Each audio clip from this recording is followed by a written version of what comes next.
The following review is intended for entertainment purposes and targeted for adult fans of the series.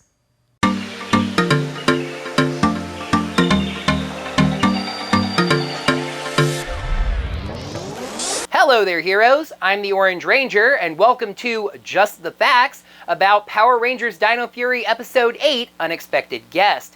The Rangers fight an unimportant Sporix beast in their Megazord, quickly destroying it, but are then attacked by another, Wolfgang, whose howl causes the Megazord to fall apart.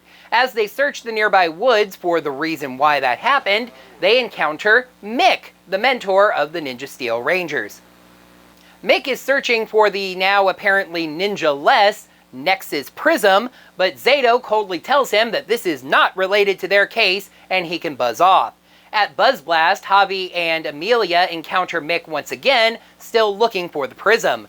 J-Borg chases him off because comedy, but Mucus overheard Mick talking to the Rangers about the prism, so now Void Knight wants it, sending Wolfgang to go get Mick.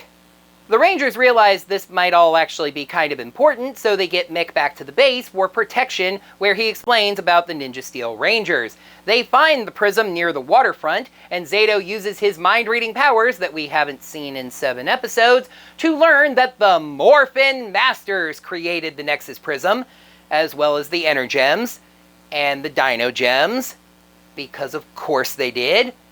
I'll scratch your back if you scratch mine, so Mick develops a no-howl drop that he uses to disable Wolfgang's howl, saving the Rangers from a perilous situation.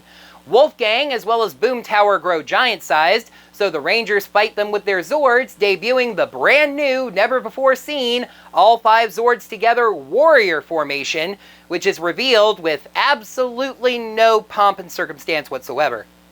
Both of them are destroyed, including Boom Tower apparently, yes, completely, and the forces split the 2 Sporix.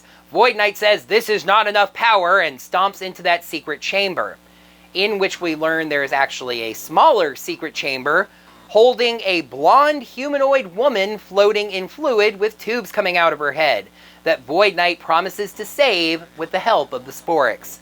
The Rangers eat candy that's actually failed no-howl prototypes, Solon roars, and Mick says goodbye following after the prism. Did I seriously just sum up this entire episode in 5 paragraphs? Let's balance the scales! Episode 8, Unexpected Guest. Prose, creative story structure, plot focused on the Rangers, finally, and the Void Knight Mr. Freeze cliffhanger.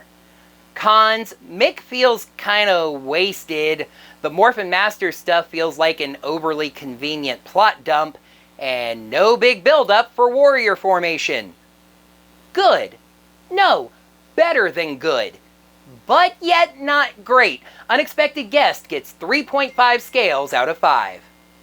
Starting an episode en medias res is really nothing new for Power Rangers, but I think they did it in an interesting way this time. It sort of clues us in from the very start that we are going to be focusing on the Rangers. It's not just, here's a Zord fight that really doesn't mean anything, just burning some Sentai footage, then the Rangers rest, and now the story actually begins.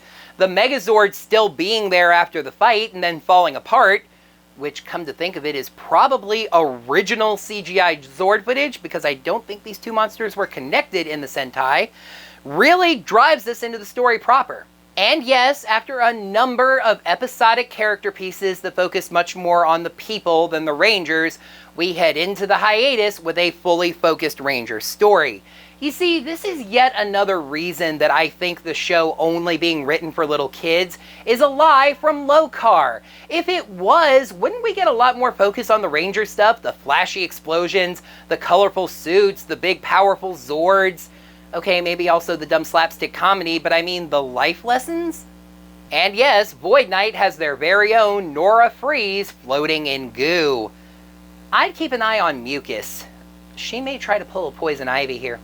As I told Lady Freeze when I pulled her plug, this is a one-woman show. Hold on just a second. Void Knight is Mr. Freeze. Mucus is green, a woman, and a plant. Just like Poison Ivy. Boom Tower is a big bulking brute, just like Bane. Are the villains this season a Batman and Robin reference?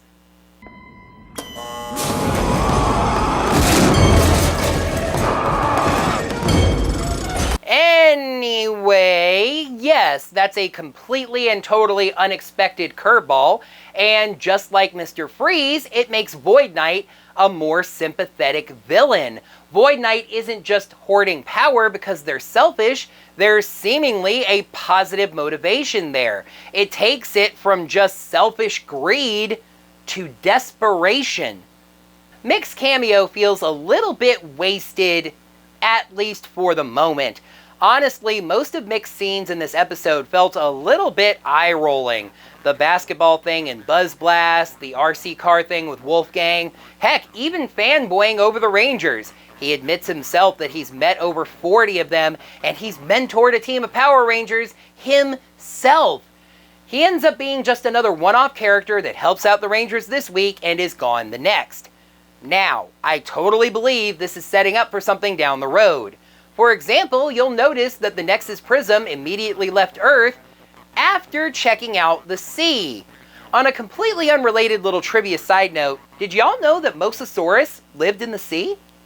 Things that make you go, Last week, when I complained about Solon doing this, Stop questioning it and play, my boy! and made so many of you tell me to calm down, check out the full review for another rant on that, I mentioned my annoyance with the concept of a wizard did it. Well, now Power Rangers has its very own version. The Masters did it. The Energems, the Dino Gems, the Nexus Prism, the Morphin Masters created them to fight evil and then didn't give them to anyone like they did with the Dino Fury powers. They just shoved them through a portal and hoped for the best. What could possibly go wrong? Very similar to Power Rangers number 5, actually. It's just a badly executed lore dump. Here is more story for you, adult fans. Kids don't even know what those other things are. The kids that are 4 to 6 years old don't even know what the Ninja Nexus Prism is because most of them were a little busy being born in 2017, 2018. It really is similar to Power Rangers number 5. I don't mind deep cut lore, but for Zordon's sake, spread it out a little. And I really did miss the build-up for Warrior Formation. I do realize that the writers wrote themselves into a corner. These Zords were all used before in ancient times, so there's really nothing new to the Rangers, it's just new to us. So you can't do the Finding the Mystical Orb story. Actually, they've done that one already. Or inventing the new tech gadget that makes this combination possible. But at least make it a little bit questionable. Maybe they have to practice the formation to get it right. Or maybe one little piece of the Stegozord fell off somewhere, and we've got to find that piece to make this combination possible. This was just such an anticlimactic way to do it. It makes you wonder if it was this easy, why they didn't do that to start with. There was nothing in this episode that annoyed me like either of the Garcia Zord episodes, and I thought it was pretty good in its own right. The Void Knight revelation is something we're going to be talking about for the next few months. But this is one where I just felt like it could have been a lot better. Between that reveal and Mick, there was a 5 in this episode somewhere. Just didn't work out that way. Next time on Dino Fury...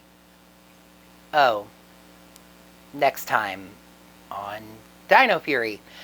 Yeah, there's no new episode of Dino Fury next week. Or the next week. Or the next month. Yeah, remember that last season was a bit of an exception. We have once again reached the end of the 8th episode, and it's time for Dino Fury to go hibernate for the summer. So, what have I decided to do for hiatus reviews? Tattooed Teenage Alien Fighters from Beverly Hills is so completely reviewed that I've actually reviewed 41 episodes of a 40-episode series.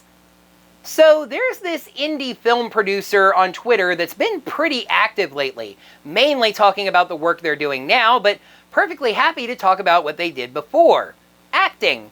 Primarily episode-type character work until the year 2008, when they landed their first starring role.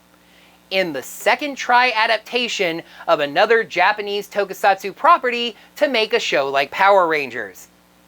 As you've surely realized by now, that man's name is Stephen Ford, Lunsford at the time, and that show is what I'm going to be reviewing during the hiatus. Kamen Rider Dragon Knight. Let's take a peek at the first episode of Kamen Rider Dragon Knight, Search for the Dragon. A troubled young man returns home after his father disappears, finding a mysterious deck of cards that leads him into a battle against monsters from the world inside the mirror. Now that the video's done, you can let me know what you thought of this episode as well as my review of it down in the comments below. While you're down there, make sure you smack that thumbs up button to let me know that you enjoyed this video. And if you'd liked any shirts or mugs or masks that have my channel logo on them, check out my Teespring store. Until next time, heroes, for the start of Kamen Rider Dragon Knight reviews, may the power protect you.